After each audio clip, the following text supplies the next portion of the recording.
Friends, చరిత్రలో కొంతమంది వ్యక్తులుంటారు. వాళ్ళకి కళ్ళుండవు, కానీ భవిష్యత్తును కళ్ళకు కట్టినట్టు చూపిస్తారు. అలాంటి వారిలో ముందుండే పేరు బాబా వెంగ. ఆమె నోటి నుంచి వచ్చిన మాట ఒక శాసనం. ఆమె చెప్పిన ప్రతి జోస్యం ఒక జరగబోయే నిజం. 9/11 దాడుల నుంచి సోవియట్ యూనియన్ పతనం వరకు, కరోనా వైరస్ నుంచి ఇందిరాగాంధీ మరణం వరకు అన్నీ ఆమె ముందే ఊహించారు. కానీ ఇప్పుడు ఆమె చెప్పిన ఒక మాట ప్రపంచాన్ని వణికిస్తోంది.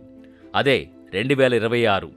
ప్రపంచ దేశాలు అణు ఆయుధాలతో సిద్ధంగా ఉన్న వేళ, ప్రకృతి ప్రళయాలతో విరుచుకుపడుతున్న వేళ, బాబా వెంగ 2026 గురించి చేసిన హెచ్చరికలు నిద్ర లేకుండా చేస్తున్నాయి. అసలు 2026లో ఏం జరగబోతోంది? మూడో ప్రపంచ యుద్ధం మొదలవుతుందా? యూరోప్ ఖండం ఎడారిగా మారుతుందా? ఉత్తరం నుంచి వచ్చే ఆ కొత్త శక్తి ఎవరు? అది పుతినా లేక మరెవరైనా? ఈరోజు ఈ వీడియోలో బాబా వెంగ 2026 గురించి చెప్పిన భయానక జోస్యాల్ని ప్రస్తుత రాజకీయ పరిస్థితులతో పోల్చి విశ్లేషిద్దాం. వీడియో చివరి వరకు చూడండి, ఎందుకంటే ఇది కేవలం భవిష్యవాణి కాదు, మానవాళికి ఒక హెచ్చరిక. బాబా వెంగ అసలు పేరు వాంగలియా పాండెవా గుస్టెరోవా. ఆమె బల్గేరియా దేశంలో 1911లో జన్మించారు. 12 ఏళ్ల వయస్సులో ఒక భయంకరమైన తుఫాన్లో ఆమె కంటి చూపు కోల్పోయారు. ఆ చీకట్లోనే ఆమెకు దైవిక దృష్టి లభించిందని అంటారు.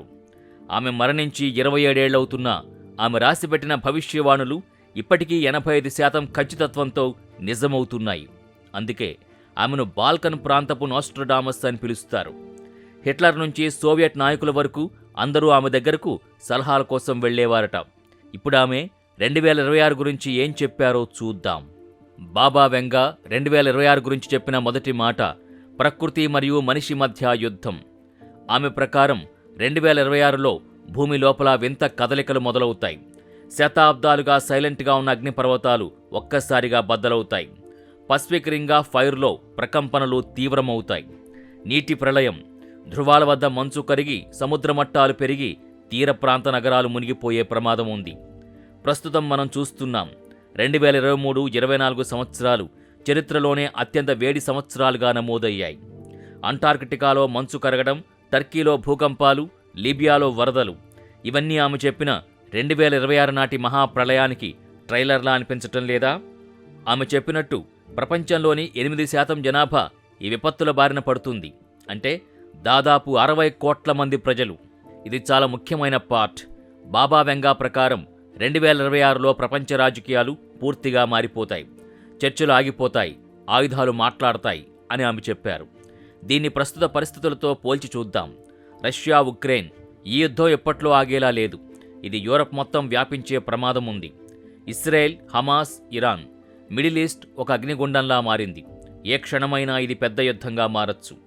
ఆసియాలో చైనా దూకుడు పెరిగింది. తైవాన్పై దాడి జరిగితే అమెరికా రంగంలోకి దిగుతుంది. బాబా వెంగా చెప్పినట్టు ప్రపంచం 2 వర్గాలుగా విడిపోతుంది. ఒకవైపు అమెరికా కూటమి, మరోవైపు రష్యా, చైనా కూటమి. 2026లో వీరి మధ్య జరిగే ఘర్షణ టెక్నాలజికల్ వార్ అవుతుంది. అంటే సైనికులు కాకుండా డ్రోన్లు, మిస్సైళ్లు, సైబర్ దాడులు యుద్ధం చేస్తాయి. బాబా వెంగా చేసిన అత్యంత వివాదాస్పద జోస్యం ఇదే. నార్త్ నుంచి ఒక శక్తి ఉద్భవిస్తుంది. ఆ నాయకుడు ప్రపంచాన్ని శాసిస్తాడు. చాలామంది విశ్లేషకులు ఇది రష్యా అధ్యక్షుడు వ్లాదిమిర్ పుతిన్ గురించి అని నమ్ముతారు. ఎందుకంటే బల్గేరియాకు ఉత్తరాన రష్యా ఉంది. ఆమె గతంలోనే చెప్పారు, అన్నీ మంచులా కరిగిపోతాయి, కానీ వ్లాదిమిర్ కీర్తి, రష్యా కీర్తి మాత్రం నిలిచి ఉంటుంది. రష్యా ప్రపంచానికి అధిపతి అవుతుంది. ప్రస్తుతం పుతిన్ పశ్చిమ దేశాలను ఎదురిస్తున్న తీరు చూస్తుంటే ఆమె మాటలు నిజమవుతున్నాయా అనిపిస్తోంది. ఆమె ప్రకారం ఈ నాయకుణ్ణి కొందరు దేవుడిగా, కొందరు రాక్షసుడిగా చూస్తారు. బాబా వెంగ 2026 నాటికి యూరప్ గురించి ఒక భయంకరమైన మాట చెప్పారు. యూరప్ ఖండం నిర్మానుష్యంగా మారుతుంది. దీని అర్థం అక్కడ జనం చనిపోతారని కాదు. ఆర్థికంగా, సామాజికంగా యూరప్ పతనం అవుతుందని అర్థం. ఎనర్జీ క్రైసిస్, రష్యా గ్యాస్ ఆపేస్తే యూరప్ చలిలో వణికిపోతుంది. పరిశ్రమలు మూతపడతాయి. శరణార్థుల సమస్య, ఆఫ్రికా, ఆసియా నుంచి వలసలు పెరిగి యూరప్ సంస్కృతి దెబ్బతింటుంది. ఆయుధాల పోటీ, ఉక్రెయిన్ యుద్ధం వల్ల యూరప్ దేశాలు తమ సంపదని ఆయుధాల కోసం తగలేస్తున్నాయి. 2026 నాటికి యూరప్ తన ఉనికిని కోల్పోయి కేవలం యుద్ధక్షేత్రంగా మిగిలిపోతుందా? ఆమె హెచ్చరిక అదే చెబుతోంది. బాబా వెంగ 2026 గురించి చెప్పిన మరో ఆసక్తికరమైన విషయం టెక్నాలజీ. మనిషి తన సొంత ఆవిష్కరణలకు బానిసవుతాడు. ఇప్పుడు మనం చూస్తున్న ఆర్టిఫిషియల్ ఇంటెలిజెన్స్ విప్లవం దీనికి నిదర్శనం. 2026 నాటికి ఏఐ ఎంత బలపడుతుందంటే మనుషుల ఆలోచనల్ని కూడా నియంత్రించే స్థాయికి వెళుతుంది. సైబర్ వార్, దేశాల పవర్ గ్రిడ్లు, బ్యాంకింగ్ వ్యవస్థల్ని హ్యాక్ చేసి దేశాల్ని స్తంభింపజేస్తారు. సర్వేలైన్స్, ప్రతి మనిషి కదలికను ప్రభుత్వాలు గమనిస్తాయి. ప్రైవసీ అనేది ఉండదు. ఆ మాటల్లో చెప్పాలంటే స్క్రీన్లు మరియు సర్వర్లు కొత్త యుద్ధభూములవుతాయి. బాబా వెంగా కేవలం భయపెట్టలేదు, ఆశను కూడా చూపించారు. ఆమె ప్రకారం 2026 ఒక శుద్ధీకరణ సంవత్సరం. వినాశనం తర్వాత ఒక కొత్త ప్రపంచం పుడుతుంది. వైద్య రంగం 2026 తర్వాత వైద్యంలో అద్భుతాలు జరుగుతాయి. క్యాన్సర్ వంటి వ్యాధులకి శాశ్వత పరిష్కారం దొరుకుతుంది. మనిషి ఆయుర్దాయం పెరుగుతుంది. కొత్త శక్తి, పెట్రోల్ డీజిల్ కాకుండా సూర్యరశ్మి, సముద్రం వంటి కొత్త ఇంధన వనరుల్ని మనిషి కనుగొంటాడు. ఆధ్యాత్మికత, భౌతిక సుఖాల వెంటపడే సమాజం అంతమై ప్రకృతితో కలిసి బతికే కొత్త సమాజం ఏర్పడుతుంది.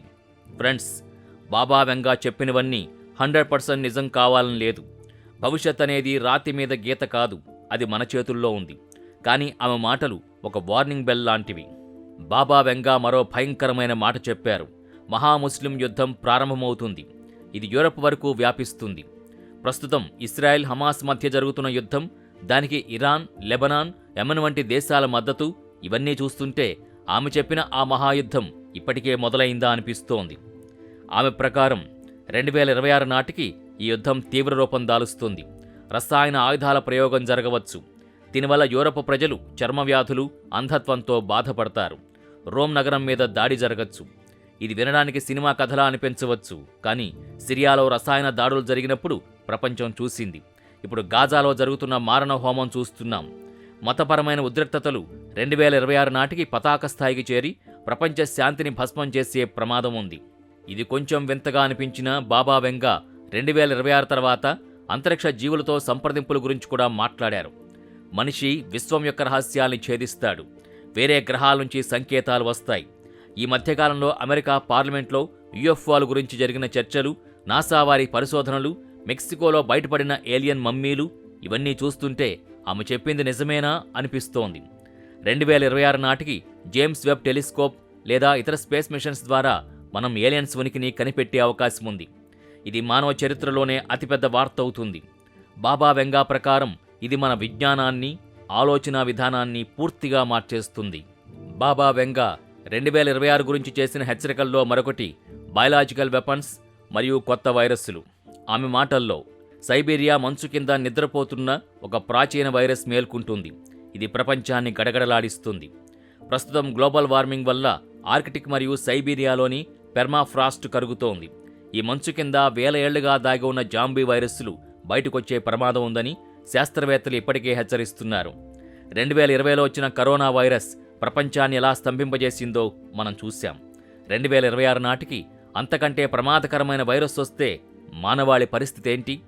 అంతేకాదు, కొన్ని దేశాలు రహస్యంగా ల్యాబ్లలో బయలాజికల్ వెపన్స్ తయారు చేస్తున్నాయని ఆమె పరోక్షంగా హెచ్చరించారు.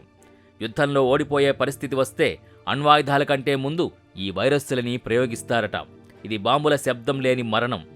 ఇన్ని విపత్తుల మధ్య బాబా వెంగా భారత్ గురించి కూడా కొన్ని సానుకూల సంకేతాలిచ్చారు. ఆధ్యాత్మికత మరియు విజ్ఞానం కలిసిన దేశం ప్రపంచానికి దారి చూపిస్తుంది. విశ్లేషకుల ప్రకారం ఇది భారత్ గురించే. 2026 నాటికి ప్రపంచం ఆహార కొరతతో బాధపడుతుంటే భారత్ వ్యవసాయంలో కొత్త రికార్డు సృష్టిస్తుంది. ప్రపంచానికి అన్నం పెట్టే స్థాయికి ఎదుగుతుంది. ఉష్ణోగ్రత, ఆమె భారత్లో ఉష్ణోగ్రతలు 50 డిగ్రీలు దాటతాయని, మిడతల దండు పంటల్ని నాశనం చేస్తుందని హెచ్చరించారు.